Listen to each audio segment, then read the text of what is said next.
네, 뉴스 속 경제 이슈를 심층 분석하고 최신 고용 동향을 살피는 고용브리핑 365 시간입니다. 오늘도 역시 김지수 기자와 함께하겠습니다. 안녕하세요. 안녕하세요. 네, 오늘 준비한 이슈 어떤 건가요? 예, 오늘 준비한 이슈는 이제 끊이지 않고 있는 사회 문제죠. 바로 피싱 사기입니다. 코로나19 사태로 이제 언택트 소통이 늘어나는 가운데 가족이나 친구를 사칭해서 카톡 등 SNS를 이용한 메신저 피싱도 다시 기승을 부리고 있습니다. 네. 경찰청 통계에 따르면 1월에서 4월 전국 메신저 피싱 피해액은 128억 원으로 지난해 같은 기간보다 52%나 늘었습니다. 보이스피싱의 경우 지난 3년간 피해액도 꾸준히 증가 추세입니다. 특히 2018년도 피해액은 전년보다 80% 이상 급증한 역대 최고 수준으로 하루 평균 192건이나 발생했습니다. 진화한 신종 수법에 이제 당혹스러울 정도로 그 증가 속도도 이제 빠를 뿐만 아니라 피해 금액도 이제 늘고 있는 상황인데요. 오늘 이슈 픽에서 새로운 피해 유형과 대처법 알려드리겠습니다. 네, 오늘 굉장히 중요한 내용일 것 같은데요. 피싱 사례들은 이제 사실 보면 좀 익숙할 법도 한데 피해 사례들은 좀 줄지는 않는 것 같다 이런 느낌이 강해요. 네, 맞습니다. 쉽게 줄어들지 않고 있는데요. 네. 이제 우리가 모두 다 알고 있다. 우리 모두에게 피싱 사기는 더 이상 낯선 범죄가 아니다. 이렇게 생각을 할 수 있는데요. 그럼에도 불구하고 해마다 피해자는 급증하고 있습니다.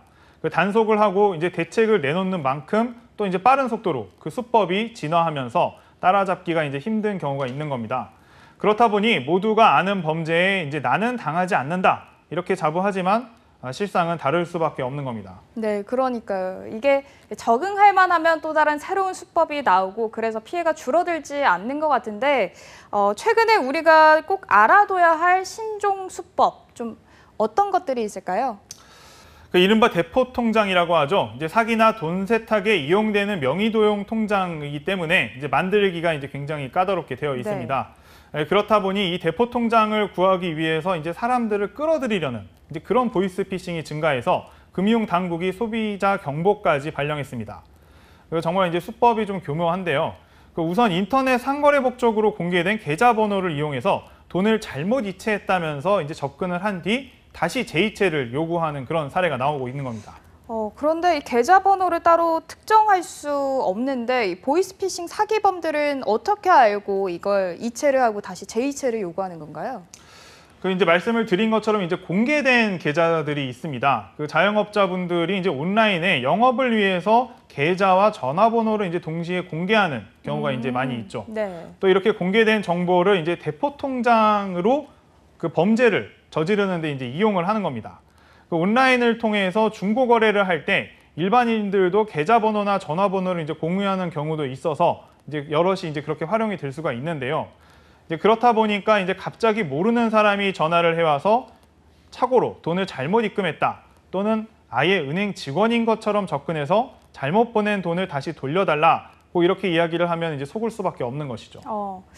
굉장히 어려운 수법인 것 같은데 내 통장에 내 돈이 아닌 돈이 들어왔는데 그게 보이스피싱의 피해자의 돈일 수도 있다 이런 얘기인 거죠? 예, 맞습니다. 네, 그렇다면 만약 이렇게 속아서 잘못 입금된 돈을 계좌에서 이체를 하게 되면 어떻게 되는 건가요? 네, 거기서부터가 바로 이제 문제인데요. 이런 일을 당했을 때에는 바로 불러주는 계좌로 돈을 넣게 되면 바로 이 대포통장 범죄의 공범이 되어버릴 확률이 굉장히 높습니다.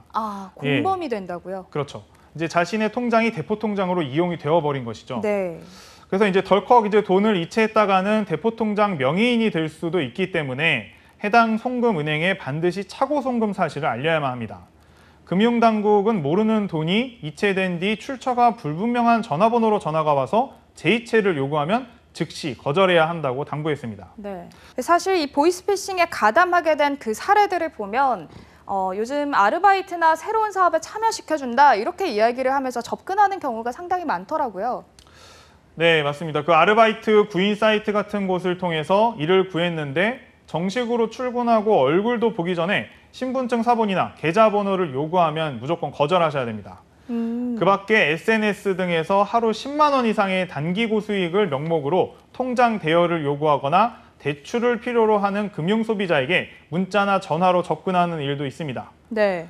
낮은 신용도 등을 이유로 입출금 거래 실적을 늘려야 한다면서 통장 거래를 요구하는 경우도 이제 늘어나고 있는데요. 이런 요구를 받았다면 전형적으로 내 통장이 대포 통장으로 악용될 수 있다는 것을 생각을 하시고 거절해야 합니다. 네, 굉장히 조심해야 될 부분이네요. 그런데요, 보면은 최근에 이것과 좀 비슷한 미성년자 대출 사기 일당이 붙잡혔다라는 소식이 있었는데 이 부분도 굉장히 저희가 주의해야 할 부분인 거죠.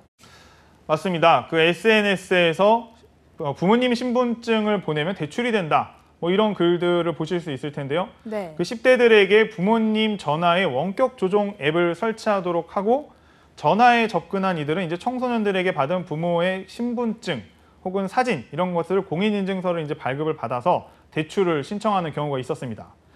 이런 수법으로 가로챈 돈만 7억여 원이 된다고 하니 주의가 네. 필요해 보입니다. 7억여 원 굉장히 큰 금액인데 정말 얘기를 들어보니까 보이스피싱도 또 금융사기도 날로 진화하는 것 같습니다.